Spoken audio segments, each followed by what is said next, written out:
मित्रांनो, एक म्हण असा, कष्ट केल्याशिवाय फळ मिळत नाही. आणि हाच कष्टाचा धडा एका 12 वर्षाच्या पोरान सगळ्या महाराष्ट्रात शिकवलाय. मालवण तालुक्यातील पळसम गावात राहणारा हा चेडू सध्या सोशल मीडियावर व्हायरल झालो असा.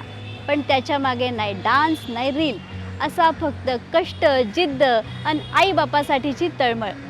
नेमका कोण असा हा कोकणचा कोकमवाला? पाहूयात पंकज राणे यांचा हा खास रिपोर्ट.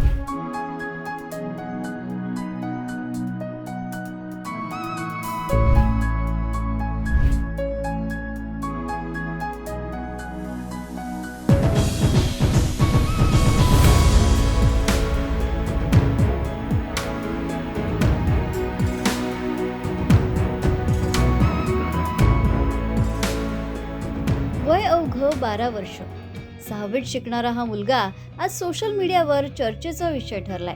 कारण हा मुलगा फक्त शाळेत जात नाही, तर आपल्या आई वडिलांना हातभार लावण्यासाठी मेहनतही करतो. हा आहे वेदांत रविकांत सावंत. सिंधुदुर्ग जिल्ह्यातील मालवण तालुक्यातल्या पळसम गावात राहणारा एक कष्टाळू मुलगा.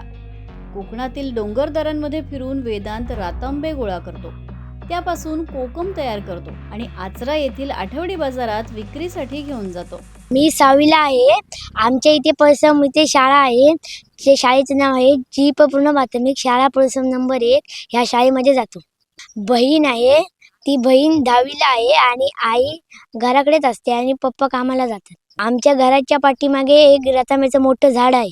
त्या रतांब्याच्या झाडाकडे जातो आणि माझी बहीण पण येते आणि मी काढतो आणि बहीण निवडते आणि आम्ही घेऊन येतो घराकडे.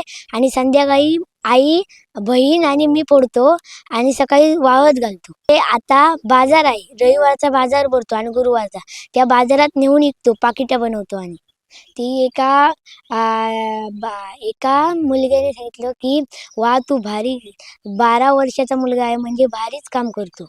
हे इथे काका आहेत, ते आलेले आणि मी कोकमा सुकत घालत होतो. त्यांनी व्हिडिओ केला आणि टाकला फेसबुकवर. तेव्हा तेव्हा तेव्हा रिस्पॉन्स यायला लागले आणि ते विचारायला लागले की कोकमा आहेत काय म्हणून. लहान वयातच मेहनतीची सवय लागलेल्या वेदांची ही गोष्ट सोशल मीडियावर व्हायरल झाली. हजारो लोकांनी त्याच्या जिद्दीचं कौतुक केलं, तर अनेकांनी त्याच्याकडून कोकम खरेदी करण्याची इच्छाही व्यक्त केली. मात्र ही केवळ कोकम विक्रीची गोष्ट नाही, तर एका कष्टाळू मुलाच्या पाठीवर समाजाने दिलेल्या शाबासकीची थाप आहे. शाळेची सुट्टी आहे म्हणून आम्हाला मदत थोडी करतो. शाळेत जातो तो रोज, शाळेतला राहत नाही कधी. 2 वर्षापूर्वी करतो आहे. कोकम जातो, कोकम घेऊन येतो, झाडावर चढतो, ती फळं काढतो आणि घेऊन येतो. ती घरी आणून आपण फोडतो, ती वाळत घालतो, 3 उन्हा लावतो. 3 वेळा ती त्या रसात टाकतो आणि त्या रसातनं काढून उन्हात टाकून 3 वेळा झाल्यानंतर पाकिट भरून आपण कोणाला हवी असली तर देतो. आता त्याच्या काकाने फोटो टाकल्याने म्हणून तर सगळ्यांका समजलं. घरची परिस्थिती साधी असली तरी वेदांची स्वप्न मोठी आहेत. शिक्षणासोबतच कुटुंबाला मदत करण्याची त्याची धडपड अनेकांसाठी प्रेरणादायी ठरते. आजच्या मोबाईल आणि सोशल मीडियाच्या युगात अनेक मुलं स्क्रीनमध्ये रमलेली असताना वेदांत मात्र रानात जाऊन कष्टाची किंमत शिकतोय. एकटाच रानात जातो व तो झाडावर रतांबे पाडतो. मी मागून जाऊन त्याला निवडायला मदत करते व नंतर आम्ही दोघेजण ते घेऊन येतो आणि फोडतो, वाळत घालतो. माझी एवढीच इच्छा आहे की एवढ्या कमी वयात खूप मेहनत करतो व आम्हाला मदत करतो. त्यांनी चांगले शिकावं हीच आमची इच्छा आहे. वेदांची ही जिद्द, मेहनत आणि कुटुंबासाठीची तळमळ पाहून अनेकांनी मदतीचा हात पुढे केलाय. कोकणातील या छोट्याशा गावातून सुरू झालेली ही गोष्ट आता लाखो लोकांच्या मनापर्यंत पोहोचली आहे. कारण मेहनतीला पर्याय नसतो आणि जिद्दीपुढे कोणतंही संकट मोठं नसतं. वेदांत सावंत हा माझा पुतण्या लागतो, मी त्याचा काका लागतो. वेदांत सावंत हा शाळेमध्ये पण अत्यंत हुशार आहे. प्रत्येक कार्यक्रमामध्ये तो सहभाग घेतो आणि शाळेत शिक्षकांचा पण तो आवडता विद्यार्थी आहे. वेदांत सावंत पहिल्यापासून आमच्या घरामध्ये पण कार्यक्रमामध्ये सर्व सहभाग घेत असतो आणि आता सध्या बिझनेस करतो, तो कोकमचा बिझनेस करतो आहे. तो प्रत्येक पिढीनुसार म्हणजे प्रत्येक वेळेनुसार तो वेगवेगळ्या व्यवसाय करत असतो. ते अत्यंत हुशार विद्यार्थी असा आहे तो.